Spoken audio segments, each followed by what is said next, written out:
Assalamualaikum warahmatullahi wabarakatuh. Alhamdulillahirabbil alamin wassalatu wassalamu ala asyrafil anbiya'i wal mursalin wa ala alihi washabbihi ajmain. Amma ba'd. Bersyukur kita kepada Allah Subhanahu wa taala kerana dapat menghadiri Google Meet kita pada hari ini. Dan saya ingin berterima kasih kepada semua hadirin hadirat yang dapat mengikuti Google Meet untuk mengikuti pameran penghayatan akidah dan ibadah berpandukan sunnah Rasulullah SAW. Sebelum saya melanjutkan lagi, alangkah baiknya jika saya memperkenalkan diri saya dahulu. Nama saya Muhammad Amirul Azim bin Mustajab, kumpulan Desel A dari PPI SMP 2024 hingga 2029.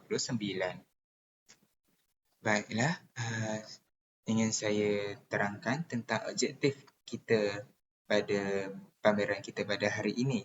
Ianya adalah untuk membina peribadi dan jati diri dari dalam setiap Muslim.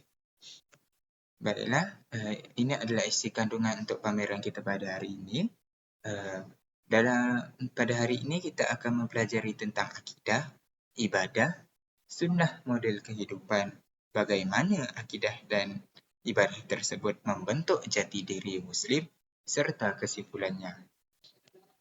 Untuk yang pertama, kita akan melihat dari sudut akidah. Akidah terdapat dua definisi, iaitu dari sudut bahasa dan istilah.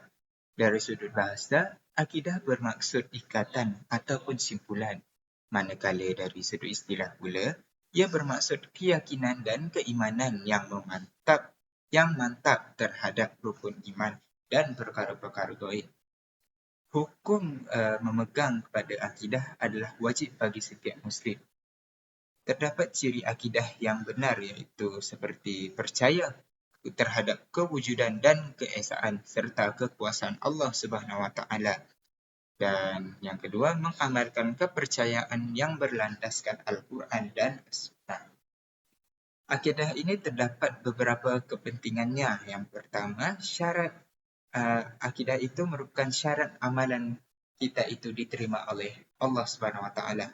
Jika kita melakukan amalan tapi tidak mempunyai akidah, maka amalan itu tidak akan diterima oleh Allah Subhanahu Wa Taala dan menjadi sia-sia.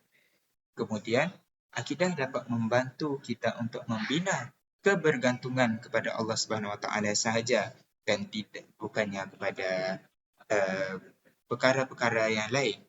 Jika kita bergantung dengan perkara lain, ianya boleh membawa kepada perkara perafat serta syirik.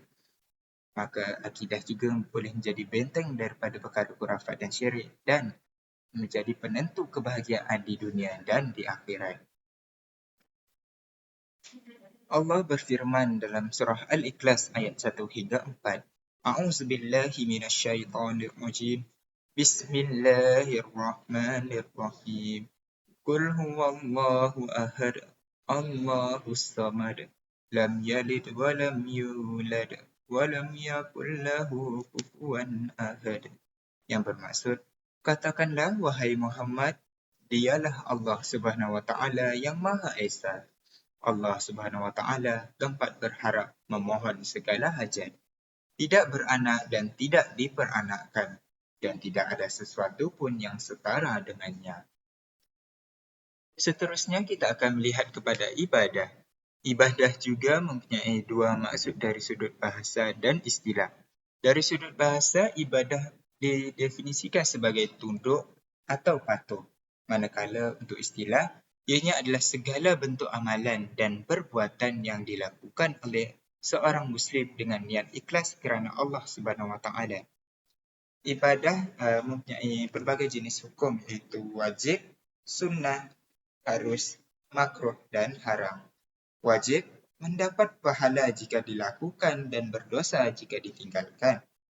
Sunat mendapat pahala jika dilakukan dan tidak berdosa jika ditinggalkan. Harus tidak berdosa jika dilakukan atau ditinggalkan. Makruh mendapat pahala jika ditinggalkan dan tidak berdosa jika dilakukan. Haram mendapat pahala jika ditinggalkan dan berdosa jika dilakukan. Ibadah terbahagi kepada dua, iaitu ibadah umum dan ibadah khusus. Ibadah umum ialah ibadah yang meliputi segala aspek kehidupan, sama ada yang berkaitan dengan hubungan manusia, sama ada manusia, oh maaf, ibadah yang meliputi segala aspek kehidupan, sama ada yang berkaitan dengan hubungan manusia sesama manusia atau dengan makhluk lain dan tidak bertentangan dengan syariat Islam. Contohnya, makan, minum, berniaga dan bekerja. Ibadah khusus pula ialah ibadah yang telah ditetapkan oleh syariat Islam dari segi cara, rukun dan syaratnya serta tidak boleh diubah. Contohnya, solat, puasa, zakat dan haji. Firman Allah dalam surah At-Tariyat ayat 56. A'udzubillahi minasyaitonir rajim. Wa ma khalaqtul jinna wal insa illa liya'budun. Maksudnya, dan tidaklah aku menjadikan jin dan manusia kecuali untuk beribadat kepadaku. Seterusnya, kita akan melihat sunnah model kehidupan. Mengapa sunnah boleh dijadikan sebagai model kehidupan? Ini kerana kita boleh mencontohi akhlak-akhlak yang terbaik. Firman Allah dalam surah Al-Ahzab ayat 21 yang bermaksud, demi sesungguhnya adalah bagi kamu pada diri Rasulullah itu contoh ikutan yang baik, iaitu bagi orang yang sentiasa mengharapkan keredaan Allah dan balasan baik di hari akhirat, serta ia pula menyebut dan mengingati Allah banyak-banyak dalam masa susah dan senang. Rasulullah sallallahu alaihi wasallam adalah teladan yang sempurna dalam semua aspek kehidupan bagi kita. Sunnah mengajarkan bagaimana seorang Muslim boleh menjadi individu atau seseorang yang berakhlak mulia dalam berinteraksi dengan orang lain, menjalankan tanggungjawab dan mengelola kehidupan. Sunnah juga boleh dijadikan sebagai panduan dalam beribadah. Rasulullah sallallahu alaihi wasallam pernah bersabda, "Sallu kama ra'aitumuni usalli," yang bermaksud, "Salatlah kamu semua seperti mana kamu melihat aku mendirikan solat." Hadis riwayat Al-Bukhari. Sunnah adalah penjelasan praktikal untuk mengamalkan ibadah yang betul seperti solat, puasa, zakat dan haji. Berdasarkan hadis sebentar tadi, ini bermakna sunnah Rasulullah sallallahu alaihi wasallam adalah rujukan dalam cara kita beribadah dengan sempurna dan betul. Seterusnya, kita akan melihat bagaimana akidah dan ibadah dapat membentuk jati diri Muslim. Yang pertama, dari kekuatan spiritual. Ibadah yang konsisten menanamkan disiplin dan kebergantungan kepada Allah, memupuk ketenangan jiwa dan ketahanan dalam menghadapi cabaran. Seterusnya, integriti moral. Akidah membimbing umat Islam dalam membuat keputusan yang beretika selari dengan prinsip Islam, menyumbang kepada pembentukan moral masyarakat. Akhir sekali, kesatuan komuniti. Mengikut sunnah dalam akidah dan ibadah dapat memperkukuhkan hubungan dalam komuniti Muslim, mencipta rasa tujuan dan kebersamaan. Kita telah masuk pada kesimpulan. Secara keseluruhannya, penghayatan akidah dan ibadah yang berpandukan sunnah Rasulullah sallallahu alaihi wasallam adalah asas penting dalam membentuk peribadi Muslim yang kuat dan berjati diri dengan memahami dan mengamalkan ajaran ini. Seorang Muslim tidak hanya memperkukuhkan hubungan dengan Allah Subhanahu Wa Taala, tetapi juga membina akhlak mulia yang memberi manfaat kepada diri sendiri dan masyarakat.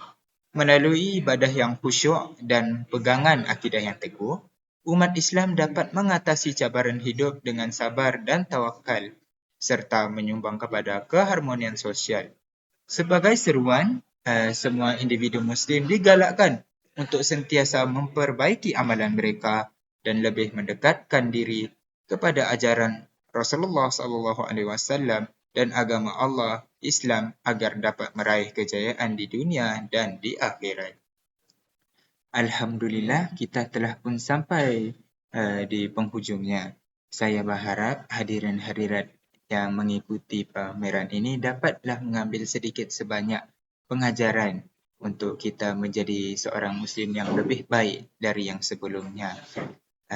Akhir kata, saya berharap semua orang yang melihat pameran ini dapat menjadi seorang Muslim yang berintegriti dan dapat memajukan agama Islam ini.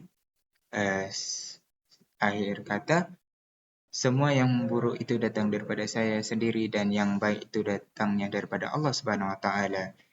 Sekian saja daripada saya. Sekian, terima kasih.